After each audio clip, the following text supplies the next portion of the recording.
नमो नमो सतपुरुष को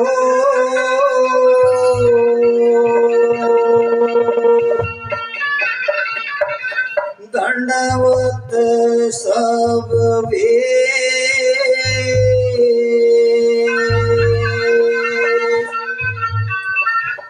सतगुरु श्री चेतननाथ जी के चरणों में बार बार आदेश सतगुरु तारी पूर्ण माया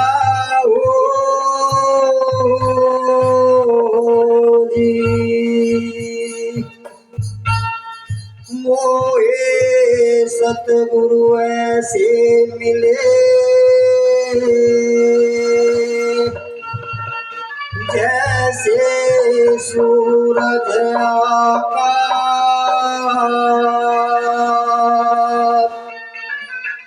भरम अंधेरा मिट के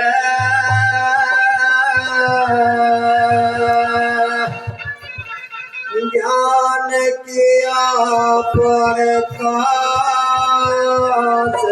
सतगुरु तारी बेलाख माया हो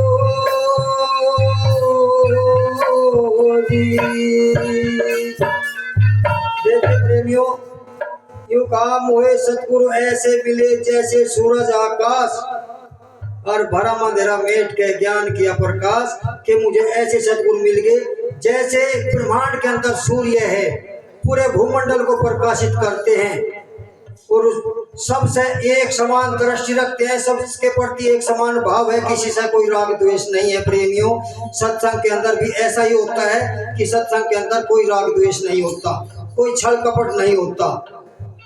भरा अंधेरा मोहे सतगुरु ऐसे मिले जैसे सूरज आकाश और भरम अंधेरा मेट पे किया ज्ञान प्रकाश।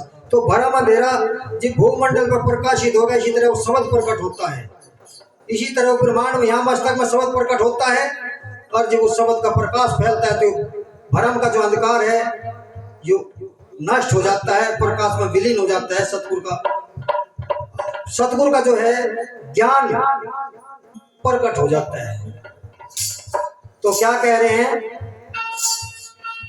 ऐसी अटल धुन लाओ हमारे अवधू, ऐसी अटल धुन लाओ हमारे अवधू, जागृत जागरण पाया रे हो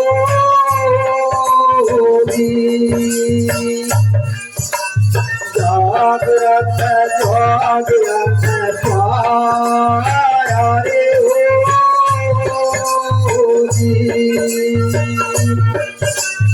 ऐसी अटल धुन लाओ हमारे अवधू, ऐसी अटल धुन लाओ हमारे अवधू, जागृत जागरण पाया रे हो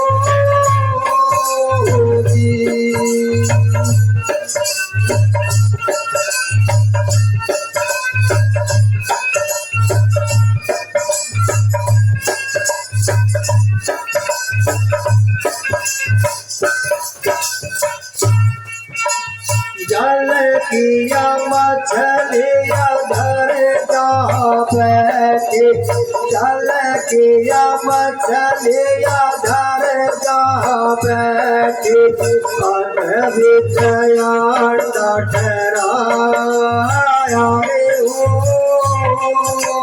विद्या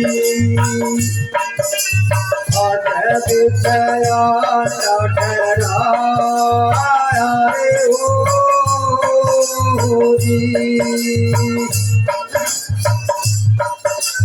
आंडा फोड़ एक पक्षियों निकला, आंडा फोड़ एक पकती निकला चौज पक नहीं पाया रे होरी चौज पक नहीं पाया रे होरी।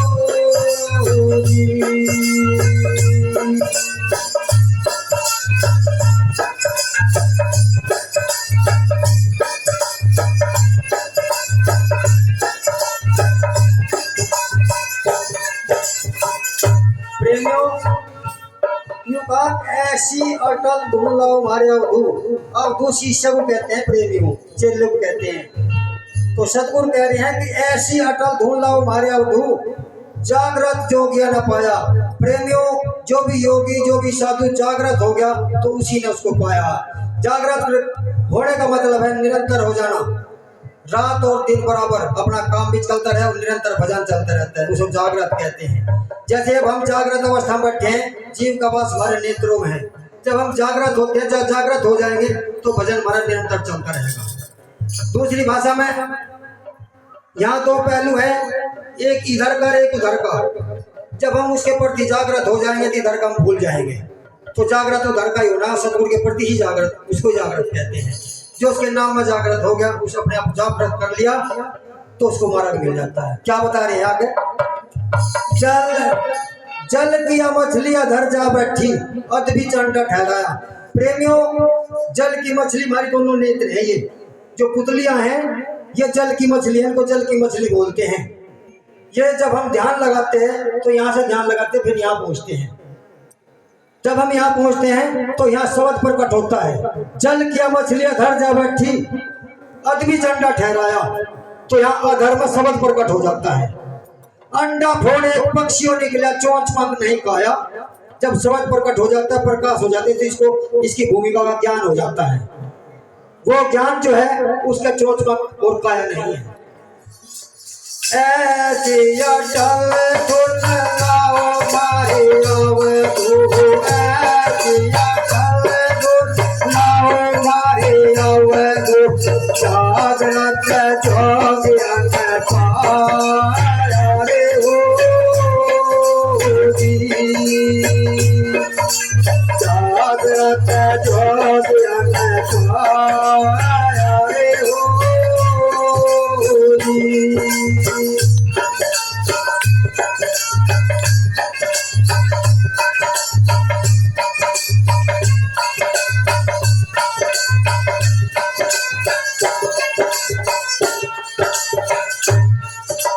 बिना मोह एक व्रत शादी बिना मोह एक व्रत शादी डाल पात नहीं चारा होरी डाल पात नहीं चारा होरी।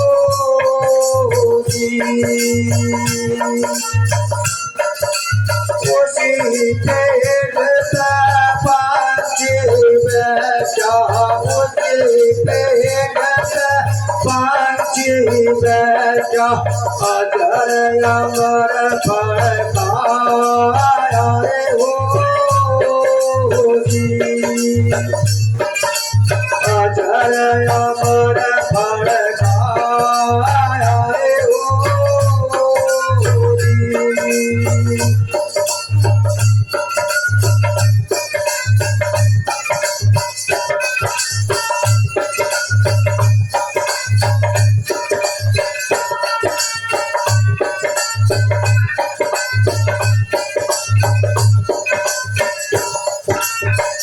प्रेमियों दो वृक्ष तो नीचे हैं, ओहंग रक्षोहंग, लेकिन जो तीसरा पेड़ है वो बिना मूल एक वृक्ष देखा डाल पात नहीं छाए, वो सूक्ष्म रूपी पेड़ है। उसी पेड़ पे पंछी बैठे अजर अमर फल खाया। जब शब्द के द्वारा सुमरण किया जाता है तो उस अमृत पान को का ग्रहण करता है, जिससे अमर होता है। उस वहां अमर फल क्योंकि जब शब्द की धारा में बह कर चलेंगे, सतगुरु की धारा के साथ साथ चलेंगे तो सतगुरु जो है शब्द सतगुरु के देश में लेकर जाता है और वहां उस अमृत का पान किया जाता है। अजर अमर फल खाया। जब यहाँ की मंजिल होगी, यहाँ की बात होगी, तभी काम बनेगा।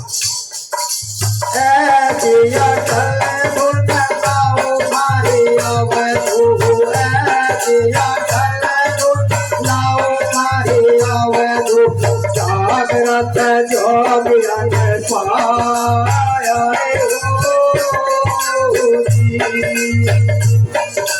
जागृत जोगियन पाया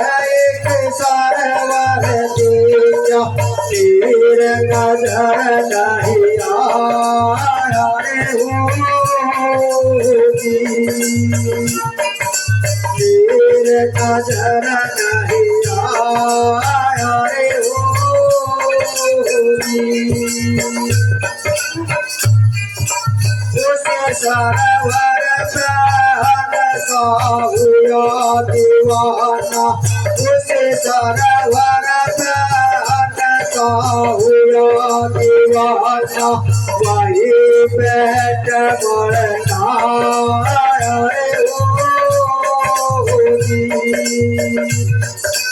वही बैठ मरना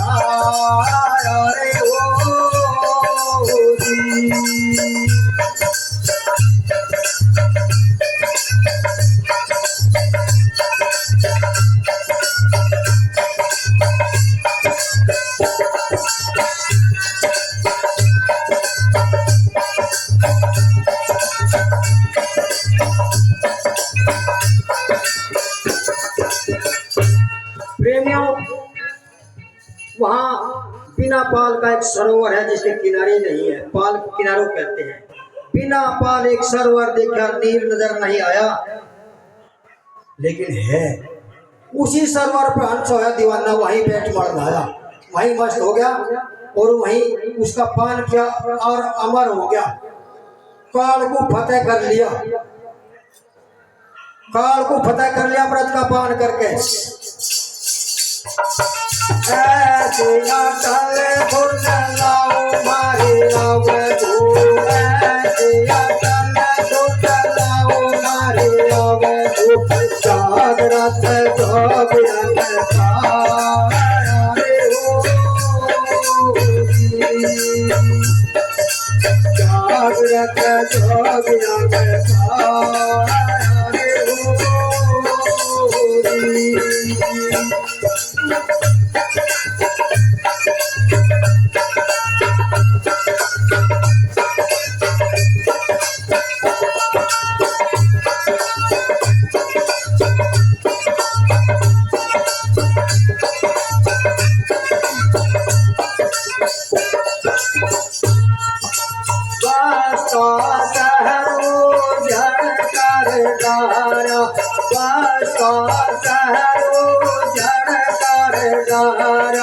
सुन मैं शहर बसाया रे हो जी,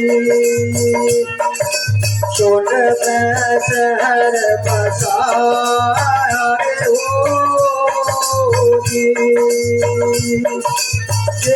गलियारों की फेरा फिरती, गलियारों की फेरा फिरती, अनहद नाद बजाया रे हो जी,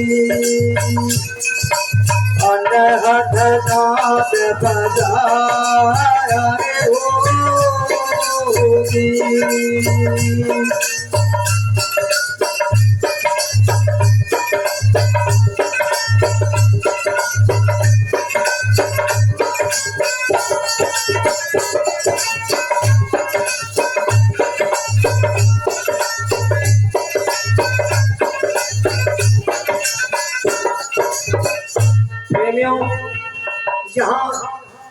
काल को फतेह करता है। ये बसता शहर उजड़ कर डाला, सुन में शहर बसाया। प्रेमियों, यहाँ से जो नीचे नीचे का जो हमारा ये पोर्शन है 5 तत्व 3 गुणों का, ये यहाँ तक इसमें जो आपके ब्रह्मांड में है, जो पिंड में वही ब्रह्मांड में, ये पूरा शहर भरा बाजार लगा हुआ है इसमें। जब ये इस समाधि में चढ़ जाता है, इससे ऊपर निकल जाते ये उज्जड़ हो जाता है। जब यहाँ आते हैं, जब यमराज कहते हैं जिनको यम के दूत आए देख कर चले जाओ, बस क्या ले जाओ, यहाँ कुछ है नहीं, कि नाड़ी बंद हो जाती है। शून्य में पहुंचने के बाद में लीन हो जाता है, तो डेड हो जाता है यहाँ से नीचे नीचे का हिस्सा। तो ये शहर उज्जड़ हो गया। जो बोलने वाला ऊपर जा लिया, सतगुरु के देश में उज्जड़ हो गया। यहाँ यमराज चक्कर मार कर चले जा, तो उस साधु के पास में अनलिमिटेड हो जाता है पावर, कि जब तक वो चाहेगा तब तक शरीर से ध्यान रहेगा, और जब चाहेगा पर मुझे छोड़ना है तब इस संसार को छोड़ कर जाएगा। तो यहाँ यम के दूत यहाँ आते हैं, कहानियों में नहीं आते। ऐसे अटल धुन लाओ मारे आवे तू, ऐसे अटल धुन लाओ मारे आवे तू, जागृत जोगियन पाया रे ओ, जागृत जोगियन पाया रे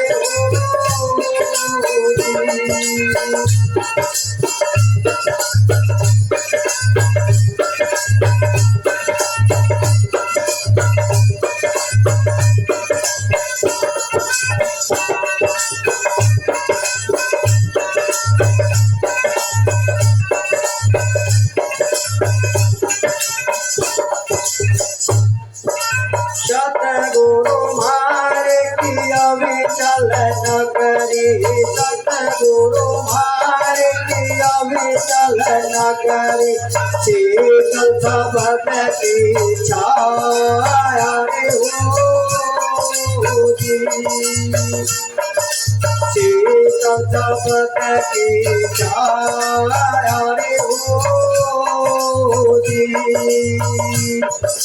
शरण बाजेंद्र जति गोरख बोले, शरण बाजेंद्र जति गोरख बोले, सोपन ध्यान पाया रे हो जी, सोपन ध्यान पाया रे हो जी।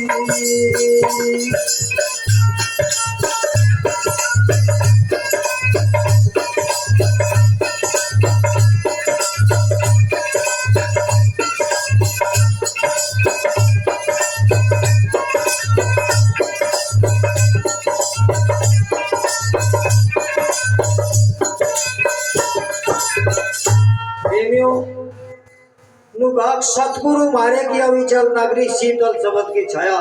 सतगुरु की नगरी जो है अविचल है, अथाह है, उसका कोई दायरा नहीं, कोई सीमा नहीं है। शीतल शब्द की छाया, जब साधु उस शब्द में मगन होता है तो ठंडी ठंडी मीठी मीठी फुहार बरसती है। उसका आनंद इतना आनंदित होता है कि वो साधु मस्त हो जाता है। शरण मच्छेंद्र जति गोरख बोले, स्वरूप लखा, जिसने स्वरूप को लख लिया, अपने आप को लख लिया, उसने उसको पा लिया, तो उसका कल्याण होता है। वहां सतगुरु के देश में पहुंच जाता है, फिर पहुंच के इस भूमि पर या इस संसार में नहीं आता। प्रेमियों, तो उस मंजिल पर जाने के लिए कठिन संघर्ष है, और सतगुरु के चरणों में अपने आप को समर्पित करना है। जब तक हम अपने आप को समर्पित नहीं करेंगे, सतगुरु के वचन को मान के नहीं चलेंगे, तो काम नहीं बनेगा। प्रेमियों, तो सबसे यही निवेदन है, सच्चे सतगुरु की शरण लो, अच्छे गुरु को देखो जिससे थारा कल्याण हो, और उनके बताए मार्ग पर चलो। प्रेमियों, इसके साथ साथ में एक और रिक्वेस्ट है, अपने बच्चों की तरफ भी ध्यान दो। हमारा समाज जो है ना, गलत रास्ते पर पहुंच रहा है। अगर हमारी जो नींव है वही अगर गलत हो जाएगी तो मकान खड़ा नहीं होने का।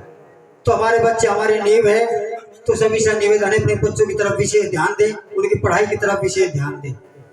धर्म बनता, अगर बच्चा स्कूल में जा रहा तो 10 दिन में, महीने में स्कूल में जा करके अपने बच्चे का मार्गदर्शन करें, टीचरों से पूछे हमारा बच्चा सही चला नहीं चल रहा, क्योंकि बच्चे का भविष्य माँ बाप के हाथ में होता है।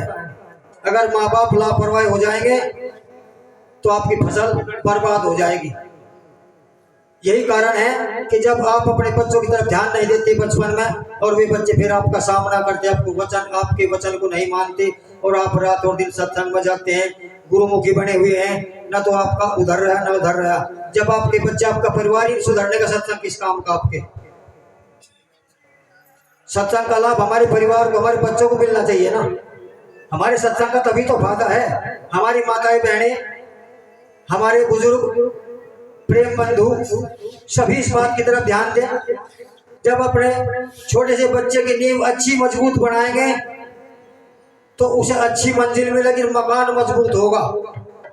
और जब हम अपने छोटे बच्चों को लाड में, प्यार में इतना बिगाड़ देंगे, वो उल्टा बोलेगा स्कूल में जाएगा नहीं, आपका सामना करेगा, तो आपकी फसल ने समझो बेकार होनी और बर्बाद होनी शुरू होगी। तो प्रेमियों, ये उन बच्चों का दोष नहीं है, ये माँ बाप का दोष है। जब माँ बाप अपने बच्चों की तरफ ध्यान देंगे शुरू से ही, जब पेड़ पौधा उगता है तो हम उसकी निगरानी करते हैं, देख रेख करते हैं, पेड़ में कीड़ा तो नहीं आ गया, फल आवेंगे उस पर वो तो नहीं हो गया, बस पर कीट तो नहीं आ गए, तो प्रेमियों उस पर स्प्रे करते हैं, उसकी दवाई करते हैं। तो इसी तरह अपने बच्चों की देख रेख करो। प्रेमियों, मेरा कहने का भाव यही है, अगर हमारे बच्चे, हमारी फसल अच्छी मजबूत होगी तो आपका भविष्य अच्छा बनेगा। प्रेमियों, समय को देखते हुए पूर्ण विराम करता हूँ। सत साहिब, मेरे बुजुर्ग महात्माओं, मेरे साथियों, मेरी साथ संगत, मेरी माताएं बहनें, अगर मुझसे जाने अनजाने में कोई ऐसा वचन आपसे आया हो तो मुझे क्षमा करिए। जो कोई त्रुटि हो उसके लिए क्षमा करिए, और कोई बात हो तो मेरे से पूछ भी सकते हैं।